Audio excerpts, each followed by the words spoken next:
Muy buenas tardes a todos. Les habla Luis Carlos Chaquea, director de Interlat, desde Bogotá, Colombia, siendo hoy las 16:04 del día 24 de julio.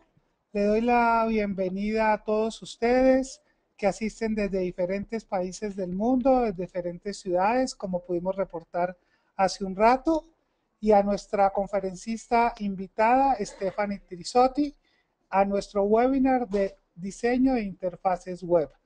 Vamos a estar 45 minutos de exposición y 15 minutos de respuestas a inquietudes. Como es lógico, no vamos a poder responder todas las inquietudes que allí se formulan, pero procuraremos llegar a una mayor respuesta lo mejor posible. Voy a hacer una presentación, Estefanía, de Ujú. nuevo bienvenida. Estefanía Trisotti, chilena, es diseñadora gráfica de la Escuela de Arquitectura y Diseño PUCV, con experiencia en la creación y diseño de interfaces digitales para instituciones públicas y privadas. Sus diseños tienen gran énfasis en la experiencia de usuario y estándares web, abarcando diferentes niveles del proceso de diseño como conceptualización, arquitectura de información, diseño de wireframes, diseño de interacción, guías de estilo y maquetación. Actualmente está radicada en Berlín.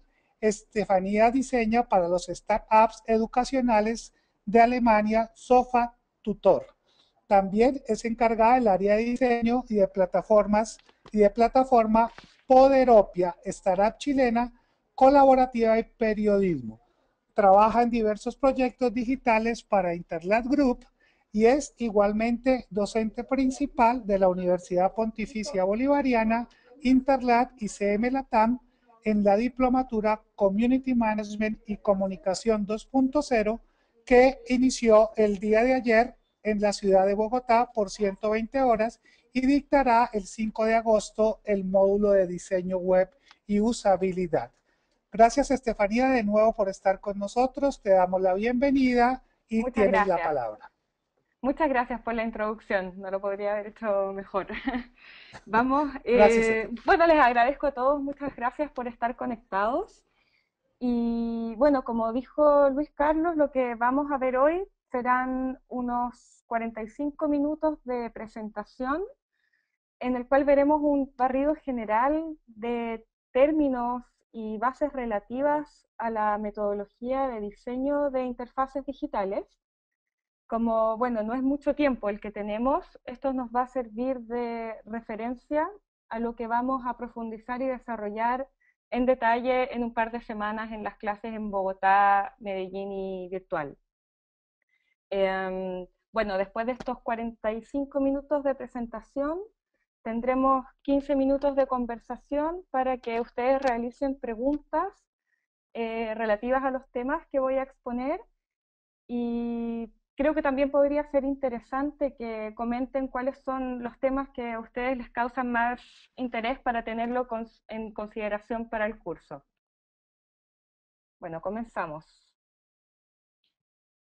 Esta cita sería algo como: la gente ignora al diseño que ignora a la gente. Eso lo dijo un diseñador que se llama Frank Chimero, que me gusta mucho porque habla un poco acerca de lo que vamos a tratar en el curso. Cuando hablamos de diseño, y ahora en específico acerca de diseño web, nuestro deber como diseñadores es hacer algo que no solamente sea atractivo visualmente, sino que esté intrínsecamente considerando a una audiencia.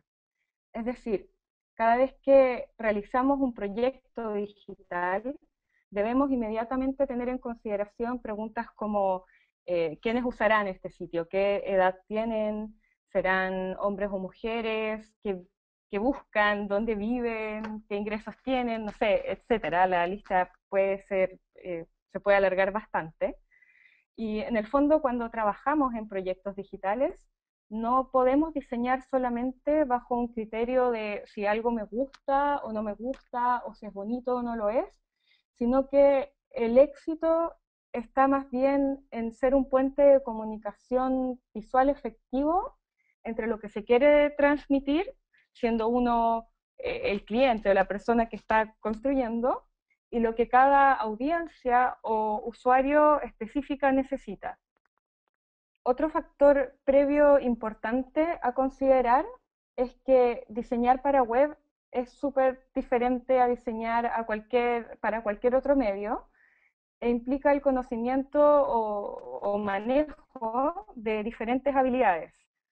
Eh, Internet en sí es un medio relativamente nuevo y es un medio que evoluciona bastante rápido, lo que implica que todas las personas que trabajamos en esto debemos estar siempre actualizándonos, leyendo, viendo tendencias, cambiando técnicas, analizando cómo se están comportando los usuarios, etcétera.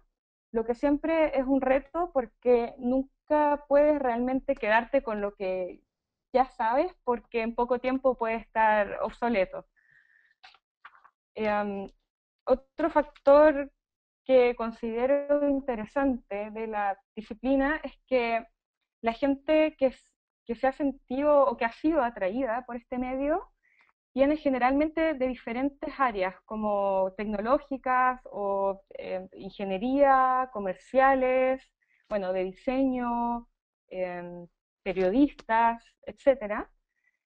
Lo que hace que el trabajo en sí sea bastante entretenido, multidisciplinario, como sale en la diapositiva, y totalmente colaborativo. Esto también reafirma que no solo los diseñadores diseñan, que es un concepto que se tiende a asociar al diseño, que considero en cierta medida erróneo, ya que aprendiendo las herramientas apropiadas y aplicando un pensamiento de diseño adecuado, una persona sin hacer específicamente piezas gráficas sí puede estar diseñando. En otras palabras, el diseño tiene que ver con el proceso y no solo con la apariencia. Tiene que ver con comunicar y con resolver problemas más que con el resultado visual de lo que vemos como el producto final. Y bueno, el malentendido yo creo que en sí se da porque el diseño es de por sí una forma de comunicación visual. Pero, ¿qué es lo importante? Lo importante en el fondo es entender que las personas que trabajan en un proceso de diseño no solo tengamos un buen manejo de nuestra área en específica, sino que a su vez tengamos una visión amplia de todas las áreas que puedan conformar un proyecto determinado. Eh, por esta razón, en este curso lo que vamos a hacer es comenzar desde lo general de la metodología de diseño hasta lo específico, y luego vamos, bueno, en el curso mismo, cuando esté allá, vamos a indagar en el tema del diseño de la interfaz misma. En esta diapositiva puse como un ejemplo de si queremos ser más específicos, podemos ver que hoy ya no se habla solamente del diseñador web como genérico, sino que dentro de los diseñadores, a medida de que este medio ha ido evolucionando, se han diversificado más aún las especialidades, por lo que si, no sé, por ejemplo, revisan un sitio donde ofrecen trabajos a diseñadores profesionales digitales, ustedes podrían llegar a encontrar que buscan no solo un diseñador web, sino que especificaciones de los roles como los que ven en la pantalla, como, no, buscamos a un diseñador de juegos o de juegos para móviles o solamente alguien que hace interacción, etcétera. Lo que eh, bueno, eso obviamente depende de si el proyecto en sí es como de la magnitud del proyecto y la cantidad de personas que están trabajando en eso, pero en el fondo se entiende la idea, de entender que el panorama de diseño es bastante diverso. Luego, incluso si nosotros queremos incluir también a las otras personas que no son derechamente diseñadores, acá puse unos ejemplos en los círculos oscuros, de otros roles o áreas que pueden estar dentro de un proyecto digital. Obviamente no son todas, pero funciona como referencia. El punto es que para hacer un buen trabajo de diseño, no solo debemos estudiar y comprender a las audiencias o a los usuarios, como mencionaba anteriormente, sino que también debemos saber qué es lo que hacen nuestros colegas, cuáles son sus objetivos, cuáles son las metodologías que ellos usan, cuáles son las herramientas que ellos usan para que se pueda trabajar fluidamente en un equipo. Bueno, tomando en cuenta lo anterior, la idea de este curso es lograr entender los procesos que están implícitos en los proyectos digitales, que si bien, como comentaba, cada uno se puede extender y profundizar bastante más, podrían ser un curso en sí mismo, aún nos permiten guiar y comprender ciertas claves que nos permitirán diseñar proyectos digitales de manera eficiente, además de lograr tener una visión crítica bien enfocada al momento de enfrentarnos con nuevos proyectos y lograr así que los objetivos o negocios que estamos creando realmente funcionen y que por otro lado también el público o los usuarios estén satisfechos con lo que estamos haciendo. Como pueden ver en esta diapositiva, lo que hice fue hacer una agrupación bien general de las tres áreas más importantes dentro de la cronología de un proyecto de diseño digital, donde está primero la realización de la estrategia, luego el diseño de interacción y finalmente el diseño de interfaz, que es en el fondo lo más tangible. En esta otra gráfica ya tenemos un ejemplo más detallado de cómo funciona una metodología de un proceso de diseño. Antes de detallar, igual es importante mencionar que obviamente este esquema de metodología no es la verdad absoluta, ni porque existen obviamente diferentes modos de abordar proyectos digitales que pueden ir variando de acuerdo a lo que le acomoda a cada persona o equipo y a las necesidades específicas de cada proyecto. Sin embargo, en términos generales, considero que esta estructura se asemeja bastante a lo que se realiza comúnmente hoy o a lo que se aplica hoy día y a mayor o menor escala y creo que es bastante elocuente. Lo que vemos acá son, son las son etapas cronológicas de izquierda a derecha, donde cuando abordamos un proyecto digital siempre comenzamos por definir, luego pasamos a idear, luego realizamos prototipos y bueno, en estas dos últimas, por eso uno se puede quedar bastante tiempo haciendo iteraciones y cambios y nuevas ideas, por eso tienen el mismo color. Luego viene construir, que es en el fondo es cuando hacemos el diseño y hacemos la programación del producto. Y finalmente viene el análisis, que siempre nos vuelve de alguna manera a replantearnos las etapas anteriores. Es decir, que realizamos un proyecto digital y cuando está recién lanzado es el fin del proyecto, pero a su vez es el inicio del mismo proyecto, porque recién en el análisis es cuando podemos corroborar las hipótesis que nos planteamos en las etapas anteriores y podemos realizar pruebas, obtener información real y corregir lo que hemos realizado hasta el momento.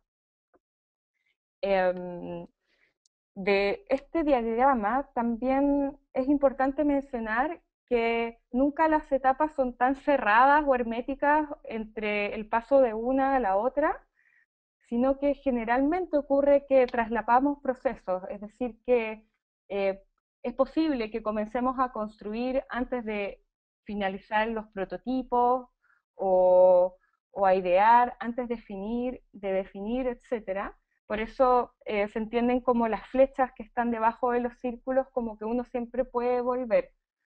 Pero bueno, más adelante vamos a ver en específico de qué se trata cada una de estas etapas.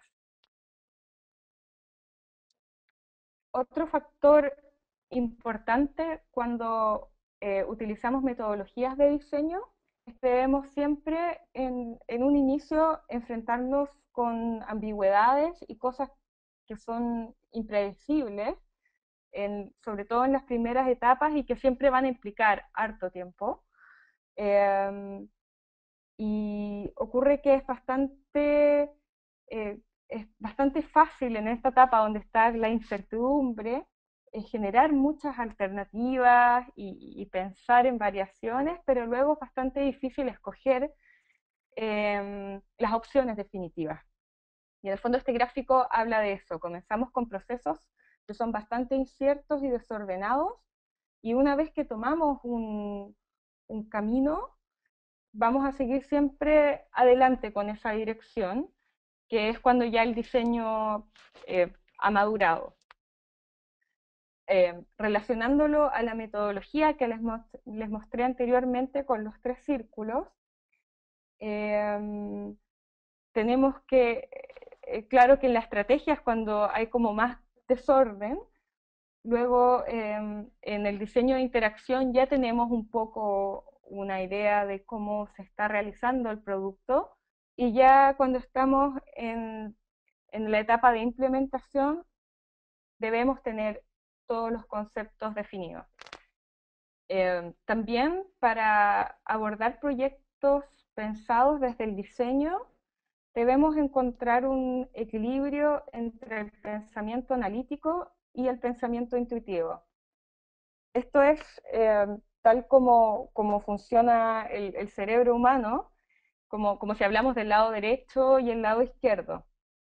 Entonces, cuando hablamos de design thinking, que es como las metodologías que usa Apple o usa Google o muchas empresas, la idea está siempre en combinar ambos lados. Es decir, por un lado tenemos que tener un pensamiento analítico, que es bastante como lógico, y como sale acá a la izquierda es preciso, es científico, pero a su vez es, cobra igual importancia el pensamiento intuitivo, ya que desde un lado más creativo también podemos encontrar soluciones a nuestros planteamientos.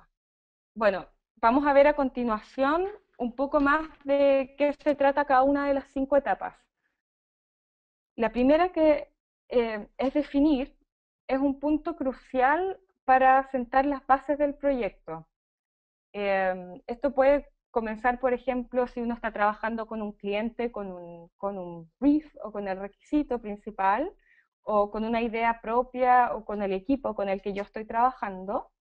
Y esta etapa es fundamental porque, por ejemplo, si yo desarrollo un proyecto en el que yo creo, pero realmente no hice una definición buena y pasa que los usuarios no necesitan el producto o servicio que yo creí, lo más probable es que ese proyecto no va a ser exitoso.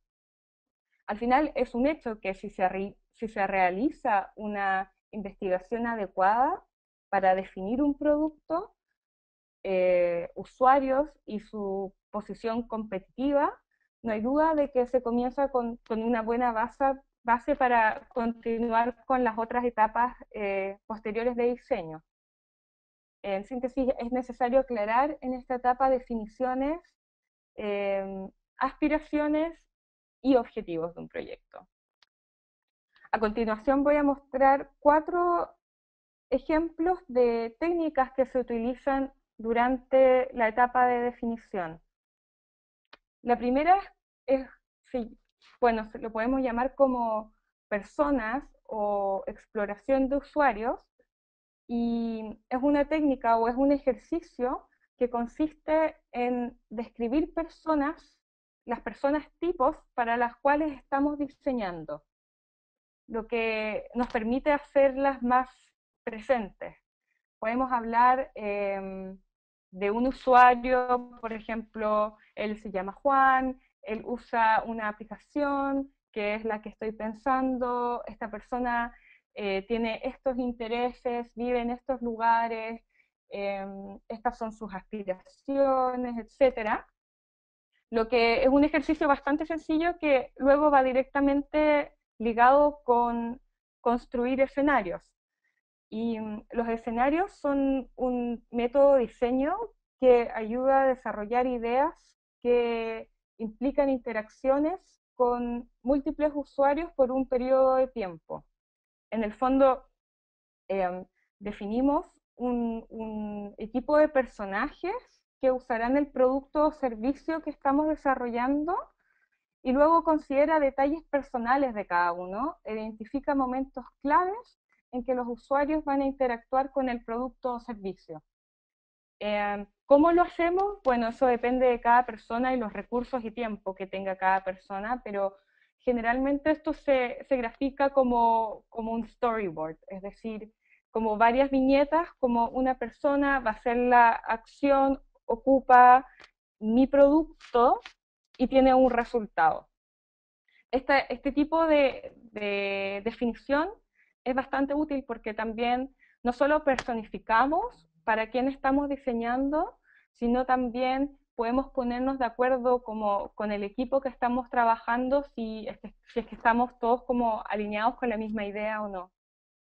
Luego, el card sorting, quizás una técnica que algunos de ustedes ya han escuchado, y está más relacionada a la arquitectura de la información y tiene que ver con la categorización de contenidos. La técnica en sí se basa en un conjunto de tarjetas que tienen títulos relacionados a las categorías, a las subcategorías y a los contenidos individuales de las distintas secciones de la aplicación o producto que estamos diseñando. Entonces, generalmente se le pide a los usuarios que las ordenen con grupos que tengan algún sentido para ellos y que etiqueten o pongan nombre a esos grupos. Luego, el resultado de eso es un árbol de categorías que nos servirá más adelante para la arquitectura de la información, para hacer un mapa o para hacer flujos u otro tipo de contenidos del sitio más específico. Luego la cuarta técnica que también, bueno, puede estar en definición o se puede hacer incluso en etapas posteriores de acuerdo a los objetivos que se quieran lograr, es el benchmark, que quizá también han escuchado hablar de eso, que lo que se hace acá es que es un estudio de la competencia o buscar buenas referencias para que nosotros evaluemos dónde se ubica nuestro negocio o cuál es el contexto de la competencia.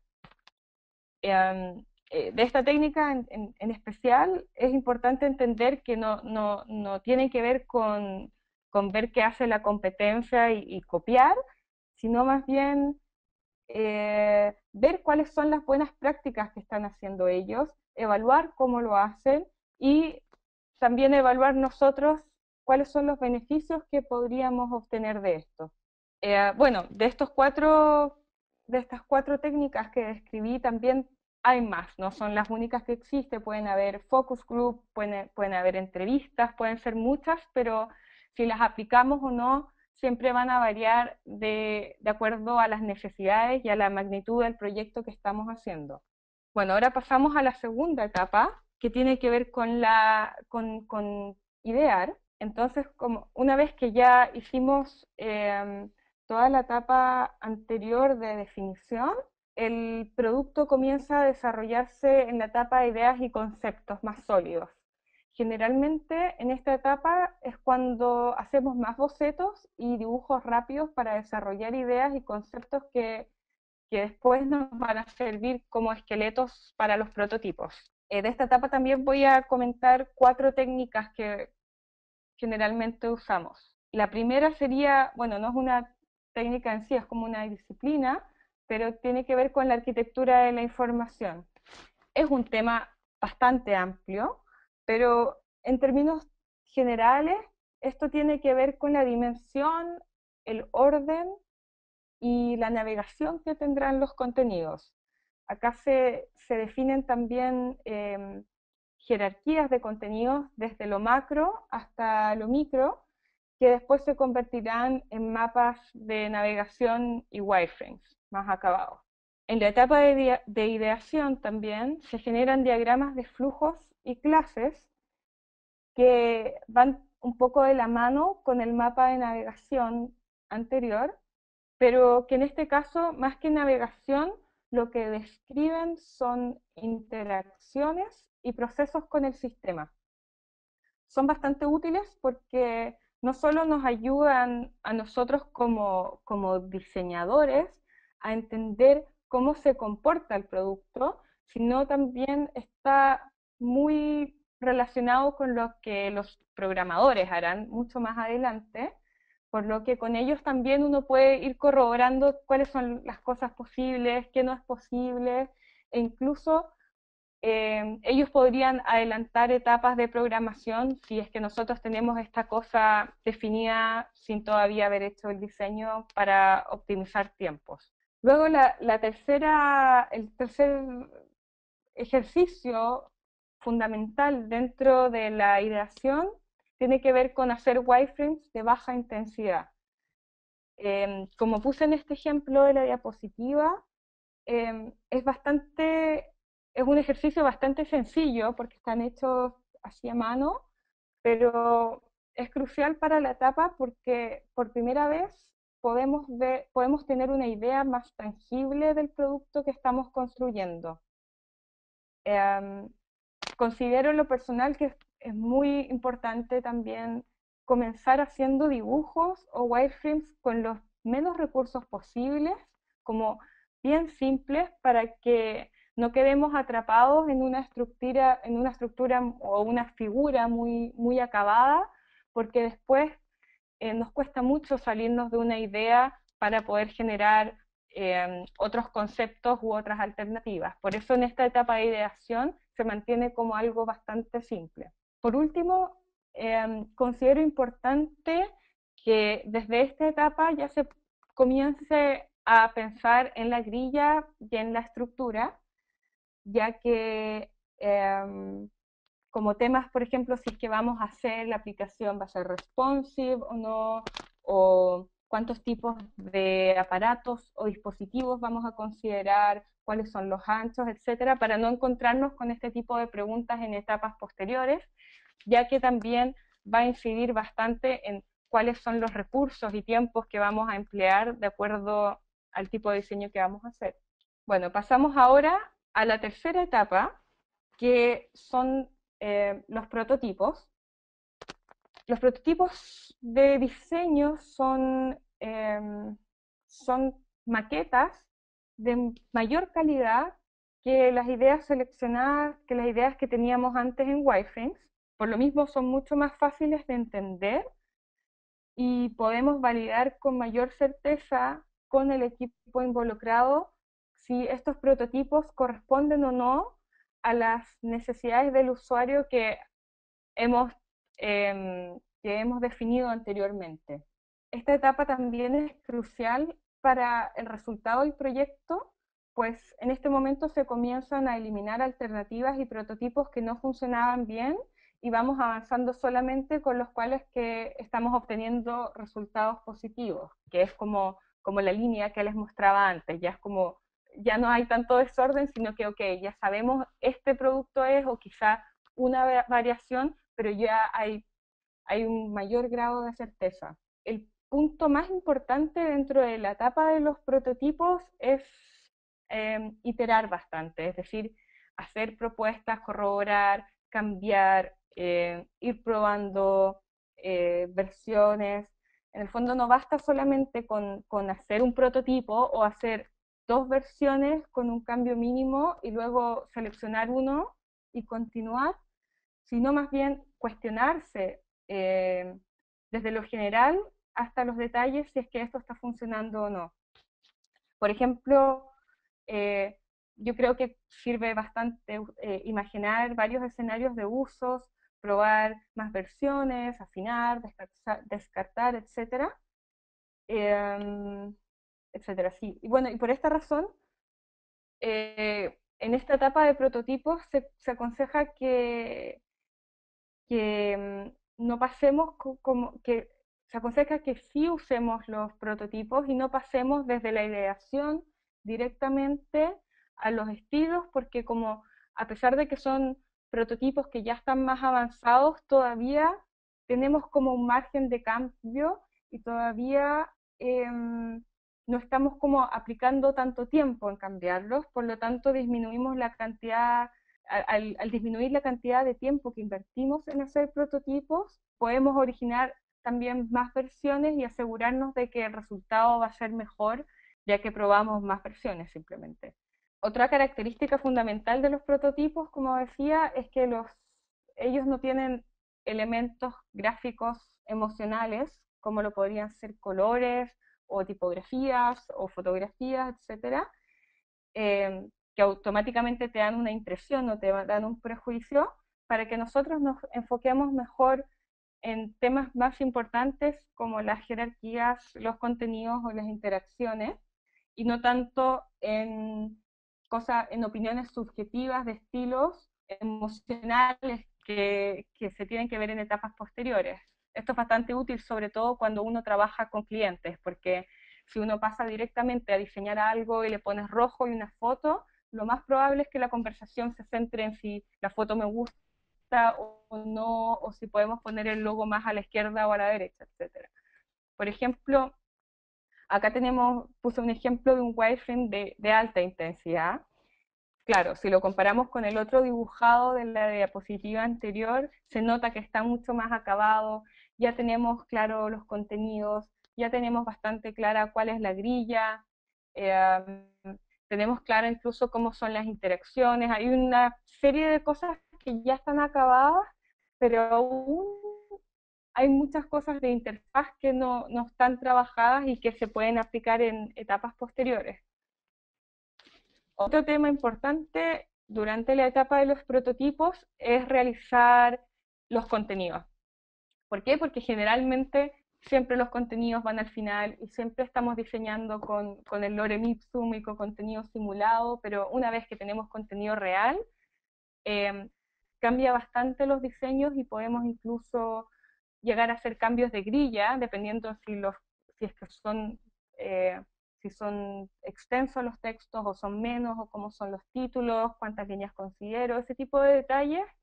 Idealmente es bueno corroborarlos en esta etapa, teniendo los contenidos y teniendo a su vez los wireframes de alta intensidad, por lo que vamos a tener incluso más certeza al momento de diseñar. Luego viene la etapa de construir, que en lo personal es lo que más me gusta y de hecho es como a lo que más me dedico en el día a día.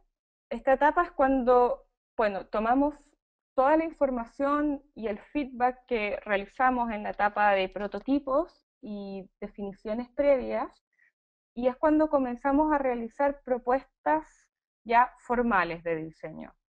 Acá es cuando sentamos las bases y las características a considerar también para cuando este proyecto pase a frontend y backend.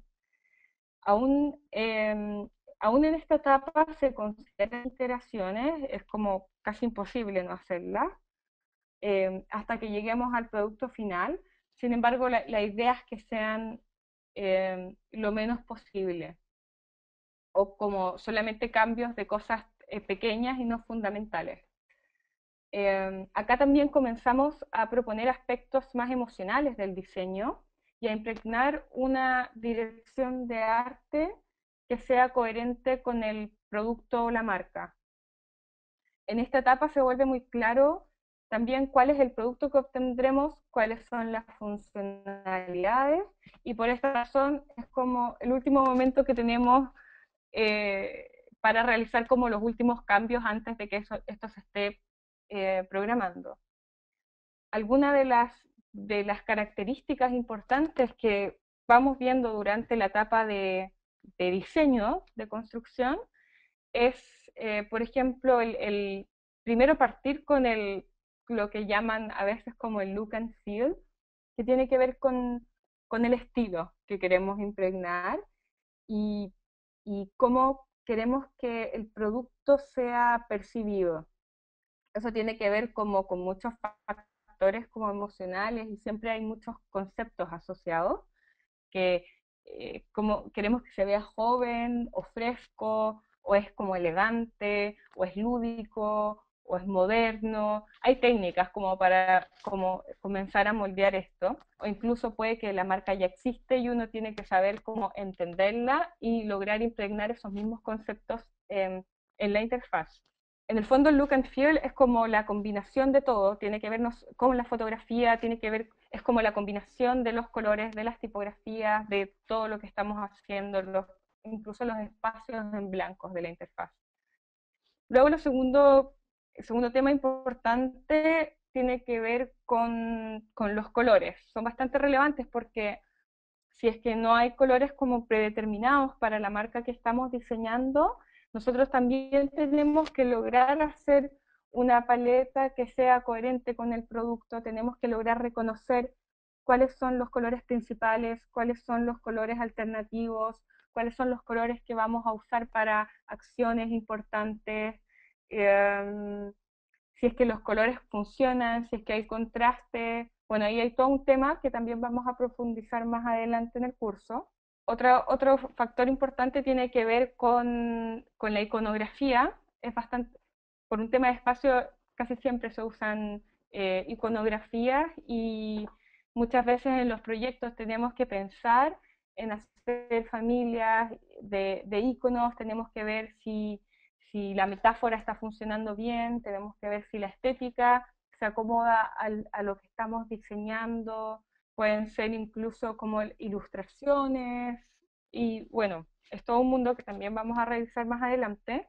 Luego, el tema de las tipografías y de las familias tipográficas son absolutamente relevantes porque pueden aportar o entorpecer enormemente la comunicación. Se dice que el diseño web es 95% tipografía, por lo que es algo a lo que no le podemos restar importancia. Creo que las tipografías además nos pueden aportar distintas personalidades y no solo en un tema de legibilidad, sino que también de apariencia pueden comunicar cosas como emocionales acerca de nuestro producto. También hay técnicas de cuántas familias tipográficas debería usar, cuáles son los tamaños, cuáles son las lógicas, qué cosas repito, cuáles son las tipografías que corresponden, por ejemplo, al H1, H2 que estamos usando en programación, etcétera. Hay como muchas cosas importantes que también las vamos a ver más adelante en el curso. Por último, creo que es lo último, sí, dentro de construir es bastante relevante el tema de la dirección fotográfica. Si es que el proyecto está considerando imágenes, es necesario dedicar un poco de tiempo en evaluar cómo son las imágenes, son coherentes con el estilo que yo quiero mostrar, de dónde obtenemos las imágenes, sacamos de bancos de fotos o las vamos a tomar nosotros mismos, o mejor vamos a usar algo como ilustraciones, vamos a usar tipografía encima de ellas o no, etcétera. Eso creo que son como los puntos más relevantes como acerca del diseño de interfaz. Y bueno, ahora, y lo último tiene que ver con el análisis, que es el proceso que va una vez que el producto ya está disponible y está publicado, nosotros podemos comenzar a tener información real acerca de su desempeño. Es decir, es fundamental porque es la primera vez que nosotros vamos a tener información del producto y que podemos hacer cambios eh, que hagan una performance de la aplicación bastante mejor a lo que teníamos porque reconocimos el error.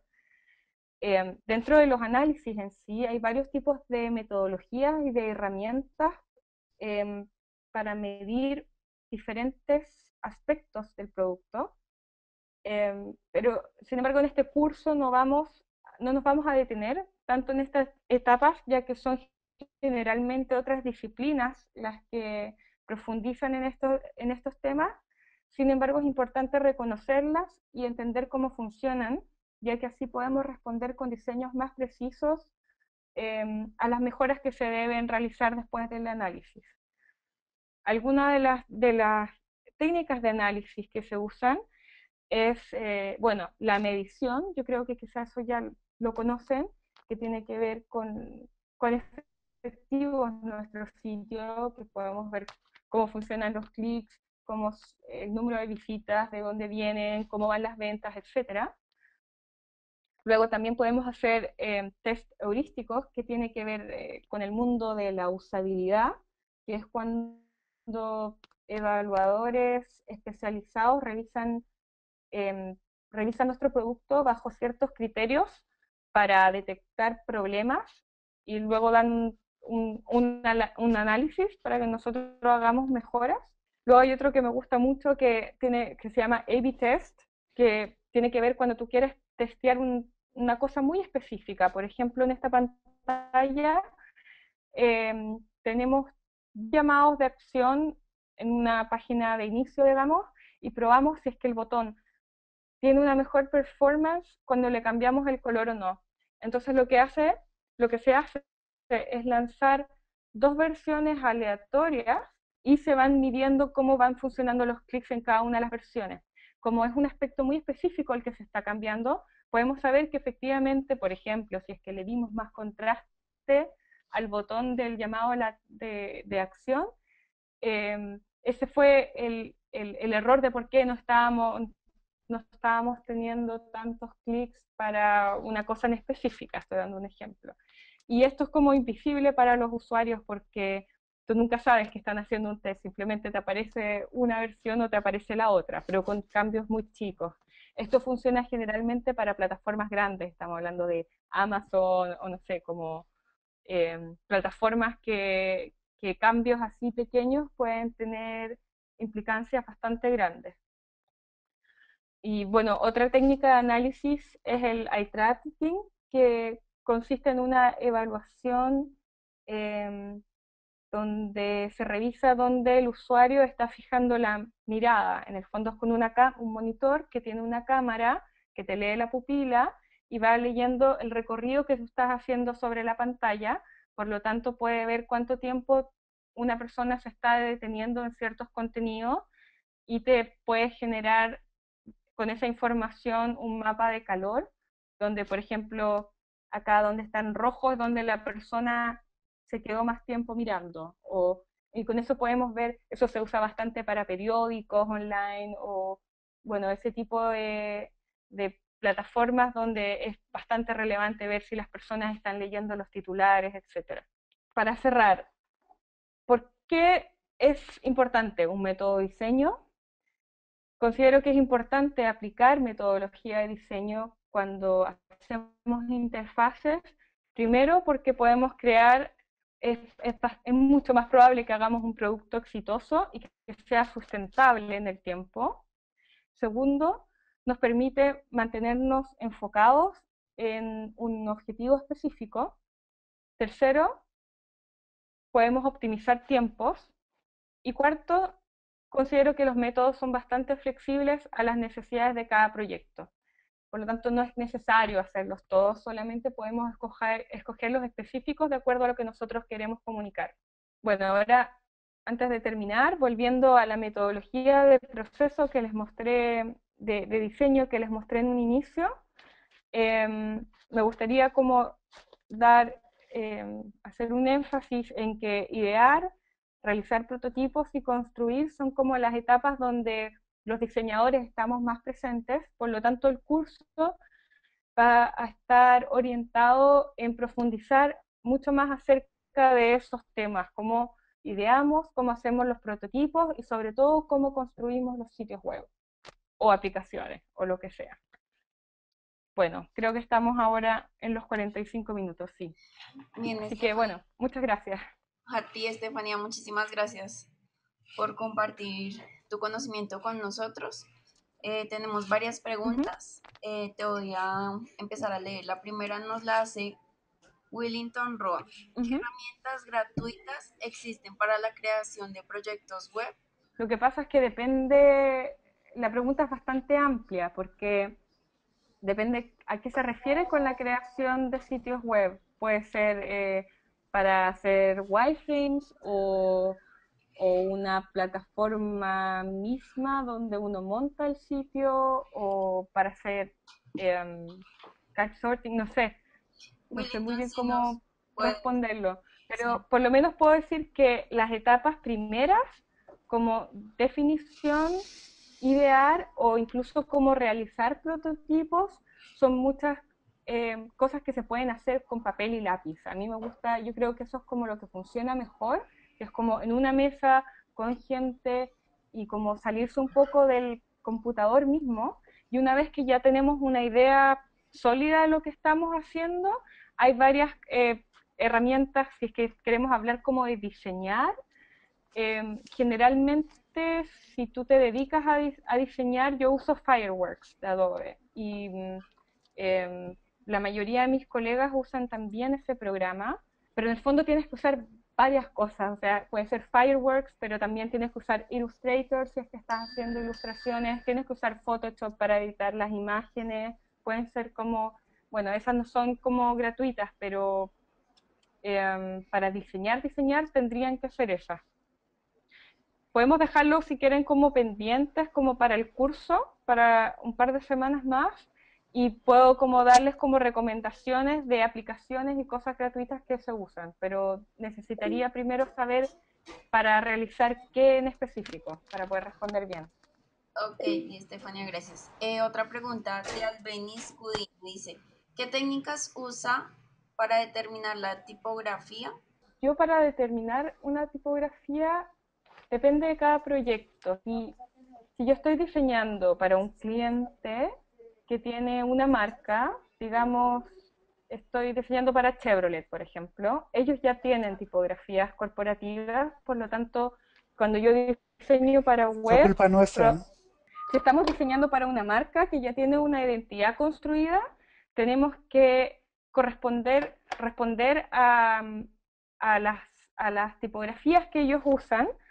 Entonces, evaluar primero cuáles son esas tipografías, después ver si esas tipografías son como amigables a navegadores y si lo son, lo que yo recomiendo es usar una tipografía especial solamente para los H1 o para los títulos importantes y luego usar solamente tipografías amigables para los textos. Cuando hablo de amigables son tipografías que vienen por defecto en todos los sistemas operativos, digamos Arial, Times New Roman, Georgia, etcétera, porque esas podemos tener certeza de que se van a ver bien en todos los navegadores y en todos los computadores. Por lo tanto, sin duda, tipografías amigables para todas las cosas que son para textos en general, no sé si sí puede ser para casi todos los textos y para todos los elementos pequeños, y luego para personalizar, eh, si una marca viene, evaluar si es que esa tipografía de la marca la podemos hacer también amigable para los navegadores y si no estamos, y si estamos creando un producto desde cero, eh, lo que yo hago es volver a la etapa donde estamos hablando cuáles son los conceptos de la marca, como el look and feel. Ok, queremos hacer una marca que es moderna, que es fresca, entonces automáticamente yo pienso, ok, no voy a usar tipografías con serif, que son como más tradicionales, ¿cierto? Y bueno, voy probando. Yo en particular últimamente uso casi siempre Google Web Fonts porque funcionan bien y bueno, simplemente buscar eh, conjuntos de tipografías que funcionen, que sean amigables antes que todo, que correspondan a la marca como segundo y tercero que sean sencillas. Yo no usaría nunca más de dos familias tipográficas, quizás tres máximo. Ok, Espero haber respondido a la pregunta. Es que podría hablar mucho rato de eso, estoy tratando de, gracias, de Estefania. Mira, simplificar. nos pregunta Diego Páez. Si el mundo Uh digital -huh. es tan cambiante, ¿cómo se puede realizar un diseño que perdure en el tiempo? Cuando hablo de que perdure en el tiempo, tiene que ver con que, claro, como cambia, a ver, nunca vamos a hacer un diseño que perdure en el tiempo porque es necesario Y una de las técnicas de diseño web o uno de los factores de que un sitio sea exitoso es de que tú lo estés actualizando, no solo como en diseño o en usabilidad, sino que sobre todo en contenidos. Por lo tanto, cuando hablo de que sea como más sostenible, es que, por ejemplo, hoy, 3 años atrás, si ustedes me... Sí, 3 años atrás, digamos, me preguntaba un cliente, eh, ¿debo hacer una versión para mobile?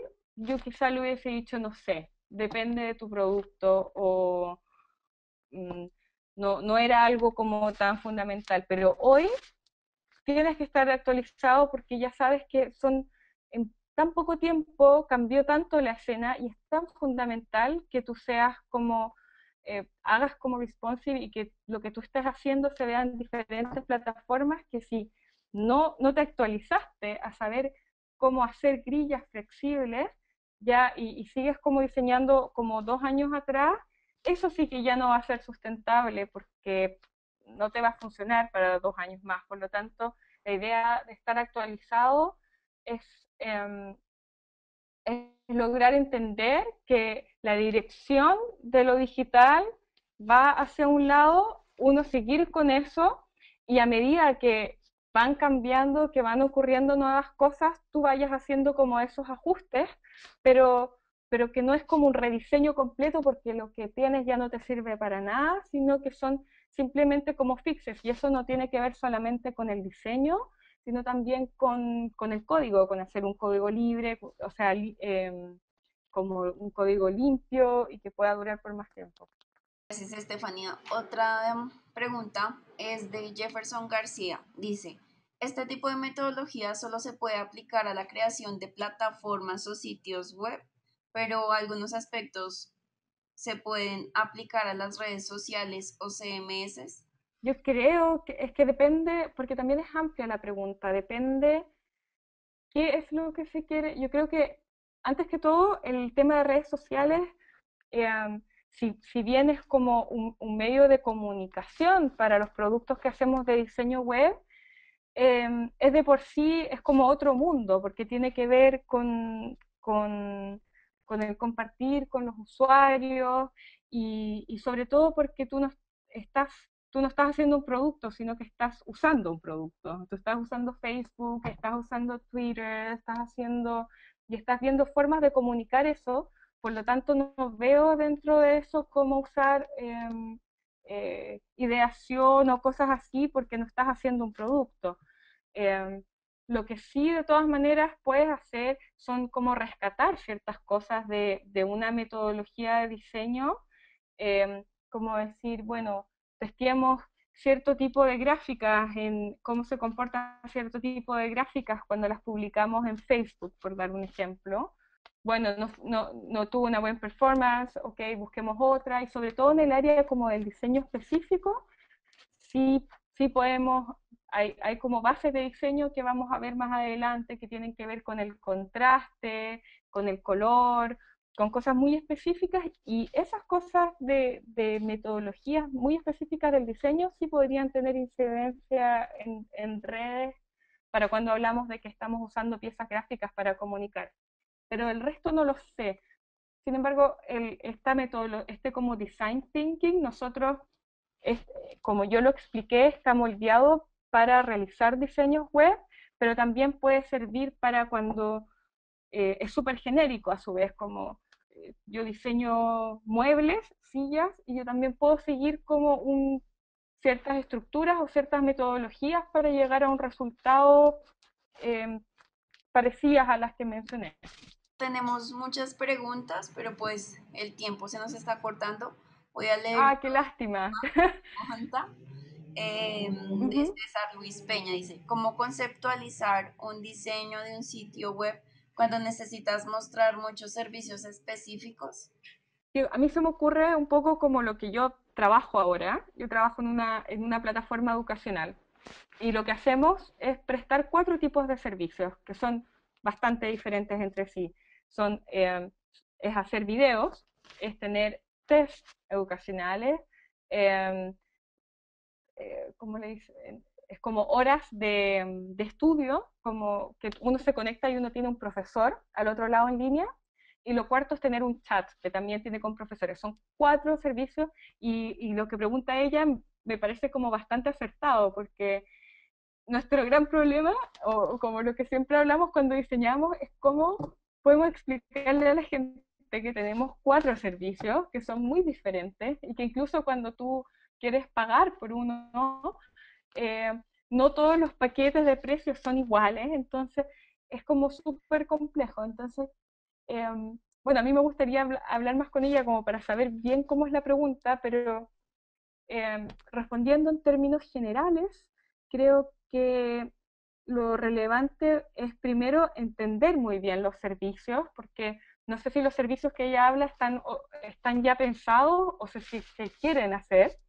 Si se quieren hacer servicios, bueno, hay que aplicar la metodología de diseño para cada uno de los servicios para saber cómo funciona y llegar a algo. Y luego finalmente ocupar nuevamente la metodología y unir todo en una plataforma.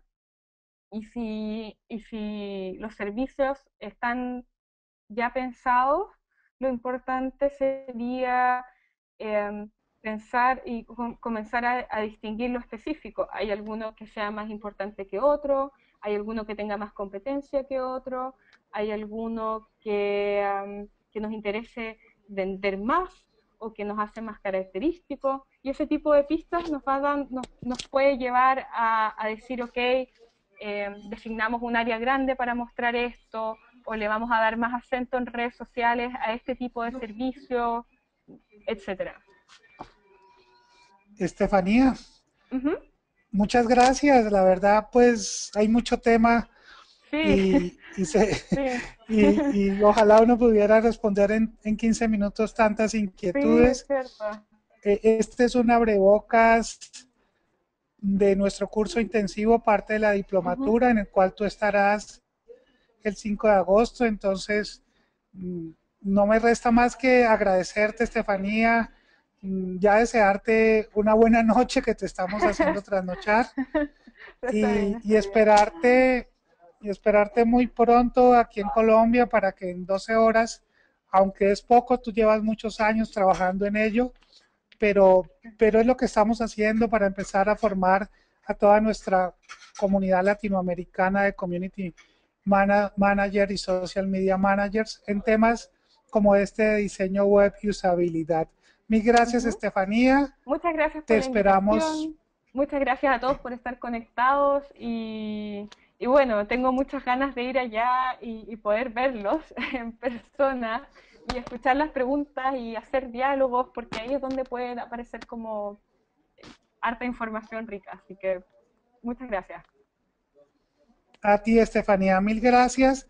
A todos los asistentes, no olviden que hacerse miembro de CM Latam se les tarda un minuto y es completamente gratis, y tienen información relevante permanentemente de todos estos índices temáticos que vivimos tratando semanal y diariamente en todo nuestro ecosistema digital.